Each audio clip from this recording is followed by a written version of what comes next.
우리는 매일마다 판단을 해야 합니다.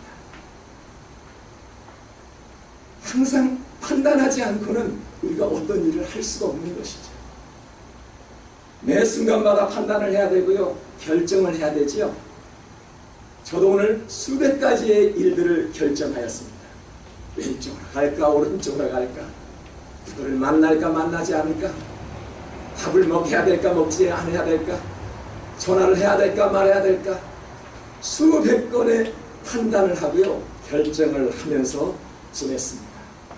올바르게 판단한 자는요, 승리자가 되지만은 올바르게 판단하지 않는 자는 패배자가 되리고, 그래서 솔로몬은 하나님 앞에 구한 것이 뭐였습니까? 물질을 구하지 않고 하나님 앞에 지혜를 구했지. 하나님, 나는 하나님의 지혜가 필요합니다. 세상 살아가는 데 있어서 많은 사람들을 다스리고 거느려야 하는데, 이 넓은 나라를 통치해야 되는데 하나님의 지혜가 우선입니다 하면서 하나님의 지혜를 먼저 구하였습니다. 인간의 죄된 습성으로는 좋은 판단을 내릴 수가 없기 때문입니다. 올바른 판단을 할 수 있는 능력이 있을 때 힘든 상황을 잘 견디고 이끌어갈 수가 있겠지요. 저도 한 주간 올바른 판단이 무엇인지를 끊임없이 기도하면서 생각해 본 결과, 올바른 판단은 사람이 이 마음으로 하는 것이 아니라는 것을 깨달았습니다. 올바른 판단은 우리의 마음이 아니라 하나님께서 주신 마음으로 판단할 때 그것이 올바른 판단입니다. 생각해 보세요. 우리가 열심히 생각하고 심사숙고해서 결정해서 그게 바로 올바른 판단이라고 이야기합니다. 그게 사람의 마음일 수 있죠. 하지만 그게 올바른 판단이 아니라 하나님께서 지혜 주심으로 그것을 마음속에 받아 결정하는 것이 바로 비로소 올바른 판단이 될 수 있다는 것입니다. 오늘 본문에 보니까요, 잘못된 판단력을 가지고 불안한 마음을 가지고 있는 다윗의 마음을 엿볼 수가 있습니다. 어떻게 영적 거인이라는 사람이 불안한 마음을 가질 수 있을까요? 그 대장부가 오늘 본문에 보니까 너무 두렵고 떨리는 마음으로 어느 한적한 길을 지금 걸어가고 있는 모습을 발견할 수 있습니다. 왜 영적 거인이 불안한 마음을 가질 수 있었을까요? 왜 거대한 장군이 이러한 불안한 마음을 가질 수 있었을까요? 상황을 너무나도 크게 생각했어요. 우리의 일상생활에서도 자그마한 일을 가지고 크게 오버하죠. 아무것도 아닌 것. 다윗이 그랬다는 이야기입니다. 한번 1절을 볼까요? 제가 한번 읽어볼게요. 다윗이 마루턱을 조금 지나니 무비보셋의 종 시바가 안장 지은 두 나귀의 떡 200개와 건포도 100송이와 여름 과일 100개와 포도주 한 가죽 부레를 싣고 다윗을 맞는지라. 이게 지금 무슨 일이죠?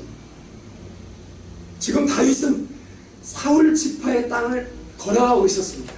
그런데 갑자기 시바가 나타나서 이와 같은 많은 물건들을 가지고 지금 다윗 앞에 나왔다는 것입니다.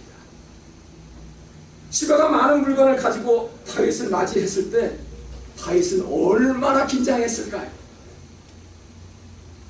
깜짝 놀라서 시바에게 왜 이런 많은 물건을 가져왔느냐라고 질문을 합니다. 사실 아무 일도 일어나지 않았는데 다윗은 굉장히 불안한 마음으로 이 상황을 너무 지나치게 크게 생각하였습니다. 맞습니다. 사람들은요, 일어나지 않은 일을 가지고 걱정부터 하고 근심을 합니다. 성경을 보니까요, 내일 일을 걱정하지 말래요. 내일 먹을 것을 위해서 거두지 말래요.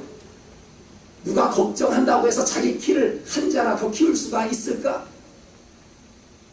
내일 기회를 망치고요, 오늘의 시간을 낭비하는 것은 바로 상황을 크게 생각한다는 것입니다. 일어나지도 않은 문제를 걱정한다는 것은요, 내일 주어지는 기회를 망치는 거예요. 그리고요, 오늘의 시간을 낭비하는 것이에요. 뿐만 아니라 올바른 판단을 하기 위해서는 지나친 친절에 주의해야 합니다.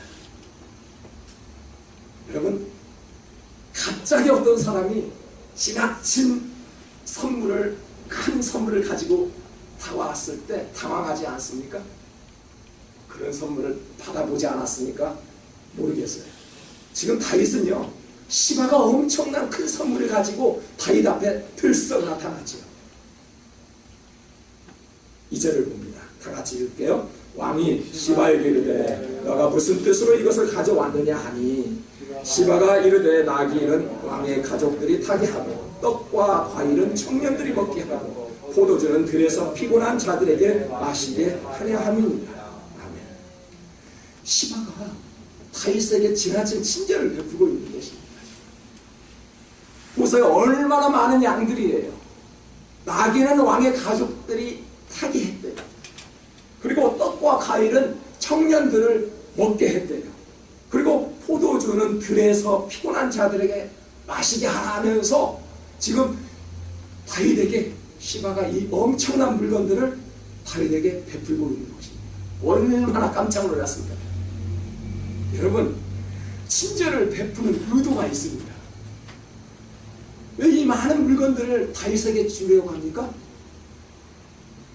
자기 주인의 재산을 빼돌리기 위해서 다윗과 친한 무비보셋을 의심하게 만들려는 의도가 있습니다. 지금 물건을 주는 이유는 다윗과 무비보셋, 시바의 어른이죠. 시바가 섬기고 있는 주인입니다. 이 무비보셋과 다윗과의 관계를 어긋나게 하려는 의도가 있었습니다.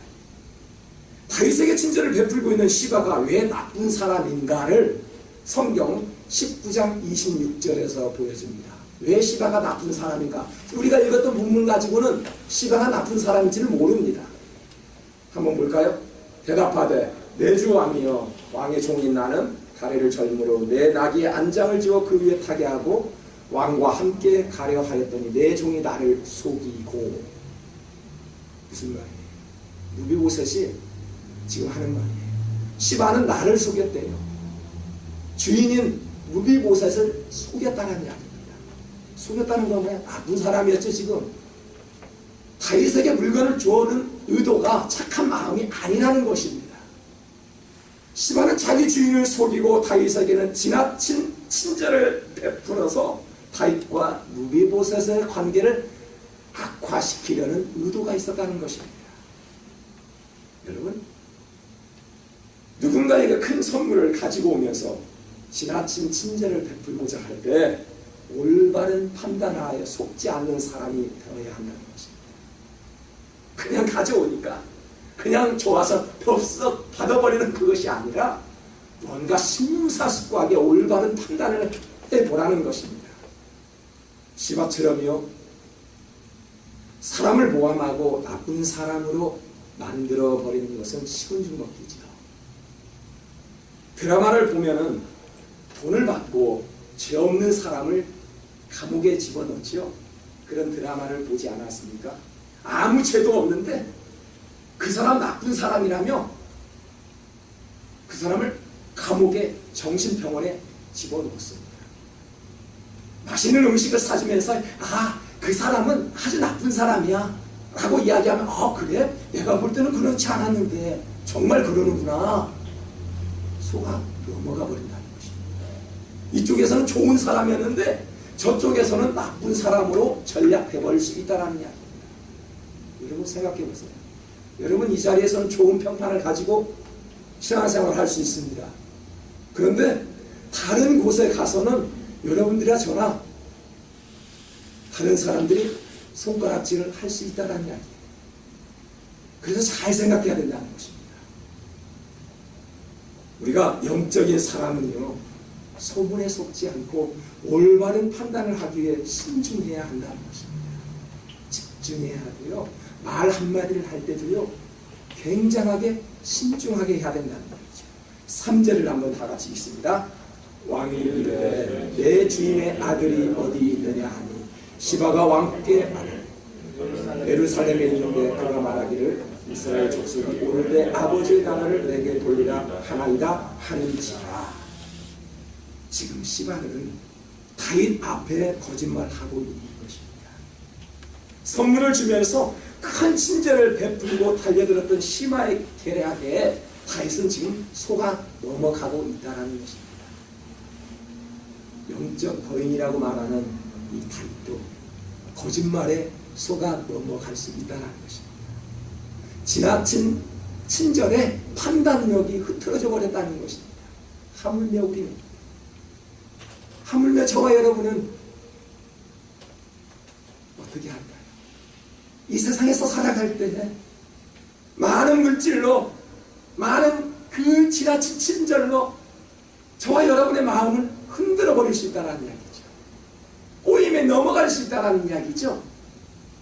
좋은 말에 혹하고 영적 거인, 기도하는 사람들을 넘어뜨릴 수 있다는 것입니다. 다윗도 오늘 그랬습니다. 많은 물질을 가지고 와서 지나친 친절로 다윗을 넘어뜨리고 있는 오늘 본문을 봅니다. 우리는 어떻게 할까요? 소문에 속지 않고요, 거짓말에 속지 않고요, 다른 판단력을 가질 수 있는 영적 거장으로 거듭나야 한다는 것입니다. 무슨 일을 결정하든지 올바르게 판단하여 하나님 앞에 부끄러움이 없는 모습으로 살아갈 수 있기를 주님의 이름으로